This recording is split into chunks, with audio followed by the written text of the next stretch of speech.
this week's episode of the Mill Spill, and it'll be the next several, as I think I'm going to break down shorter videos and content for y'all about just the different ways that we myth bust diagnoses in the foot and what it means. Because there's so many structures, so many joints and muscles and tissues that I think we get kind of confused on how to treat some of these certain areas. So the myth today is plantar fasciitis. And I put fasciitis in quotations because I don't really believe that's a term that is utilized correctly. I believe it's more of a chronic issue that people have. You can have an acute injury, but usually with itis, it's a swelling and severe pain, redness, all that kind of stuff. And this is more of a chronic issue with the tissue. And it's typically felt on the heel, right here. Now, the problem with that is that there's so many other structures in that area, and I'll put up a slide here to show just how many different structures are in that area between the joint, the plantar fascial tissue itself, and as well as the nerves and musculature that goes to that area. There's just a lot to differentiate as far as what puts stress in that area and what tissues are in that area. So I'm going to break that down for you. And the first thing is our gold standard for testing plantar fasciopathy is the windlass mechanism. So this is if it's truly a plantar fascial issue.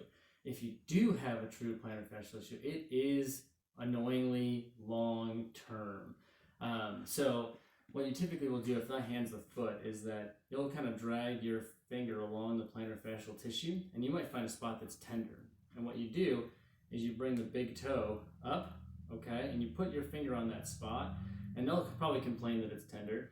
And then if you take the big toe away and it goes away, that's probably an indicator that it is the connective tissue or the plantar fascial tissue.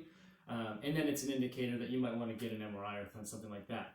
But if the pain stays, okay, there's a lot of other types of issues that could be in that area. Underlying the plantar fascia is the navicular bone. And you can see from the slide that if that bone is under dysfunction or has an issue, that can actually be painful. The other thing that's in that area is a nerve structure, and you can see where the nerve tissue kind of comes along the bottom of the foot, and that can be painful. So it's how do you differentiate between those tissues, and doing a proper windlass test is very important, because you can't just pull it back and say, oh, that's painful, yes, that's plantar fasciopathy. So the other thing is that the treatment of that is just so old school, and it really doesn't warrant any positive results in the research. And that's typically pulling the foot back and stretching the tissue, stretching your calf and strengthening the calf, and rolling a frozen water bottle underneath the bottom of your foot. All of these are just bogus treatments that unless, I never give them because of what also can be in there, okay? So the first thing that I think that you have to do when you talk about plantar fasciopathy is identify if it actually is the plantar fascial tissue. If it is, you're probably not going to be able to help that person very much in the way of that tissue, because the turnover rate for healing of that tissue is about a year. And it really is painful, and I've had a couple of cases where that was the issue, and we've had to send them back and out for surgery and things like that. But if it's not that, that's when we're going to dive into different differential diagnoses and things like that. So forget all that other treatment if it's not if it's not a true plantar fascial issue. And then in the next episodes, we'll dive into what else it could be.